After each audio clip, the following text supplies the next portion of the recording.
The Eternals are one of Marvel's strangest groups, and Thena is one of their most fascinating members. A scholar, a warrior, and an immortal, her life spans eons. We're here to explain her entire story from her ancient origins to her unique relationship to Greek myth.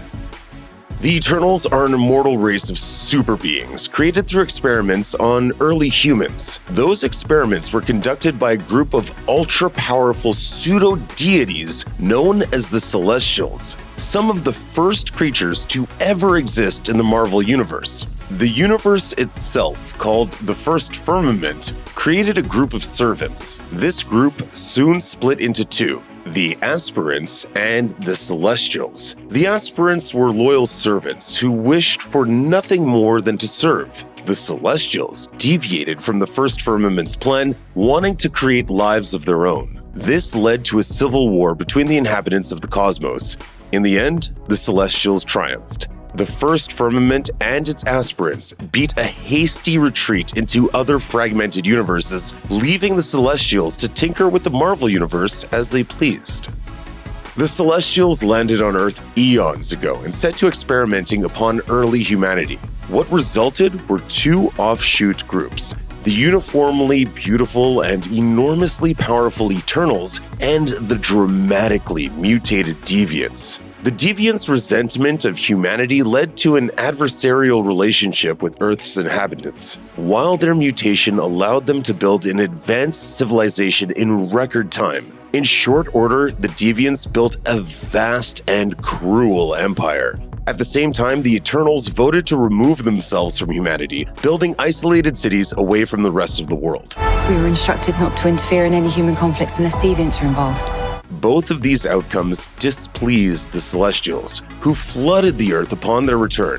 Thena, the daughter of Eternals leader Zurus, who was born as Azura around this time in the city of Olympia. Though she's thousands of years old, she's considered quite young compared to many of her immortal brethren. Jack Kirby created the Eternals with ancient Greek myths in mind. Icarus became Icarus, the god of the forge Hephaestus became Phastos, the goddess Circe became Circe. To be clear, the Eternals are, in most cases, not the gods they are mistaken for. Most of those gods actually exist in the Marvel Universe. One exception is that Circe appears to really be the mythical Circe. Generally speaking, though, the Eternals are frequently confused for their Olympian counterparts. The Eternal known as the Forgotten One was often mistaken for Hercules, who he's actually been buddies with since ancient Greece. It follows then that Thena, daughter of an immortal named Zurus, who led a city called Olympia, was mixed up with the goddess Athena, daughter of Zeus. Centuries ago, the Greek gods decided to put down roots, only to find the Eternals already established in Olympia. The two groups met and noticed the striking resemblance. A deal was struck in which the Eternals would act as the Greek pantheon's representatives on Earth. They would visit with humanity in the gods' stead, leaving the deities to their pocket dimension of Mount Olympus. To seal the deal, Zurus decreed that his daughter's name would change from Azura to Thena.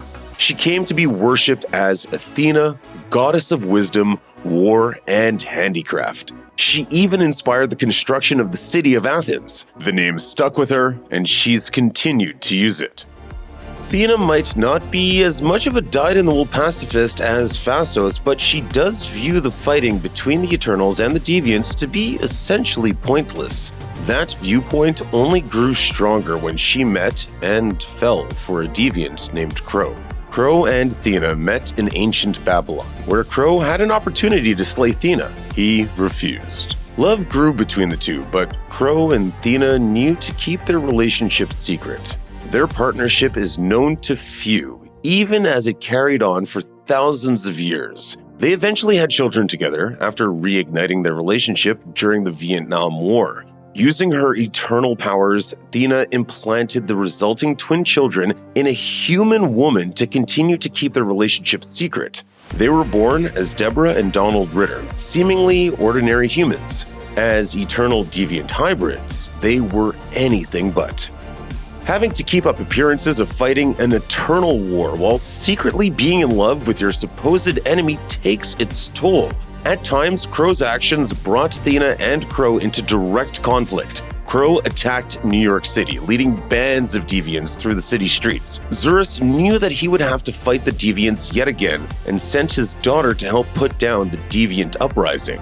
Though Thena was ultimately successful in stopping the deviant attack, Crow still believed he accomplished his goals. The deviants deeply hated the Celestials after years of being treated as second-class beings. They believed that their attacks would inspire a widespread hatred of anything from outer space. Feeling that he had done what he set out to, Crow accepted a truce with the Eternals. When the Celestials came to Earth once again, the leader of the Eternals made a shocking decision. He attacked them.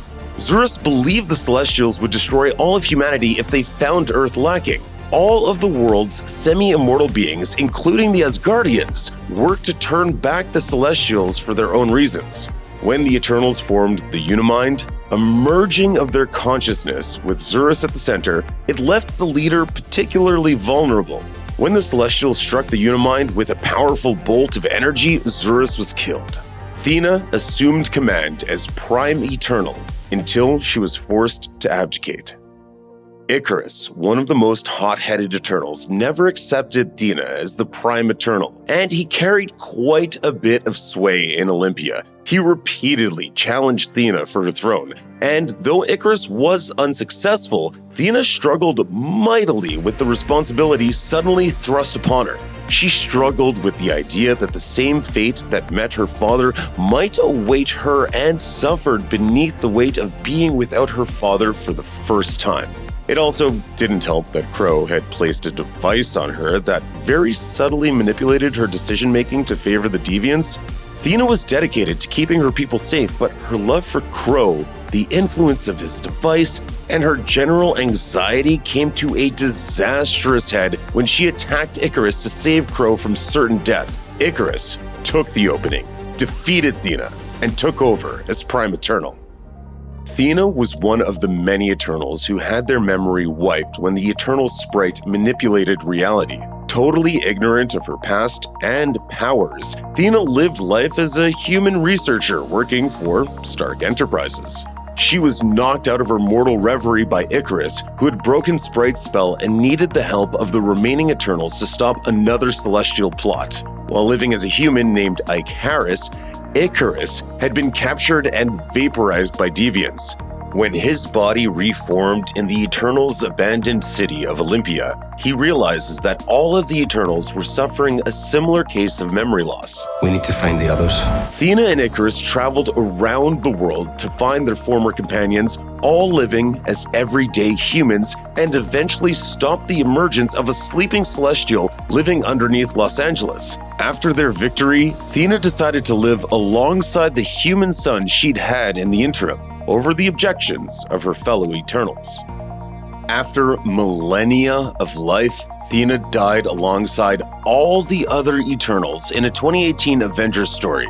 A group known as the Dark Celestials attacked Earth while the bodies of regular Celestials began to rain down upon the planet. Tony Stark traveled to Olympia to check on the Celestials' most famous experiments and found the dead bodies of the Eternals. In a dying monologue, Icarus explained that the Eternals weren't sent to Earth to protect humanity. At the beginning of the attack, they learned that they were placed on Earth to cultivate humanity as a viral weapon. Icarus tells Iron Man, "We are a lie, Tony Stark. We Eternals were great fools. We weren't here to protect you. We were to cultivate you, your virulence. To them, to the space gods, you are a useful pathogen." This knowledge drove the Eternals mad. As Icarus lamented, they couldn't handle learning the truth, and it destroyed them. Of course, this is comics, so all the Eternals, including Thena, came back to life in the 2021 Eternals series. The Eternals are one of Marvel's more obscure properties, and yet an Eternals movie came to be, meaning people around the world will soon know all about Icarus, Circe, and all the rest of the gang. That includes Thena, who will be played by Angelina Jolie, one of the most famous actresses on the planet. I Hello. Jolie has said she's committed to bringing a realistic version of the immortal warrior goddess to the silver screen. As she told USA Today, she's explored everything from ballet to swordsmanship in an effort to get the graceful fighting of Thena down. She said, "She's a warrior. I'm going to have to work very hard to give the Marvel Cinematic Universe the Thena they deserve." Thena is a one-of-a-kind character who deserves an actress of Jolie's caliber. She might be soft-hearted enough to fall for a deviant, but so too is she a legendary scholar, warrior, and leader. Check out one of our newest videos right here. Plus, even more Looper videos about your favorite Marvel characters are coming soon. Subscribe to our YouTube channel and hit the bell so you don't miss a single one.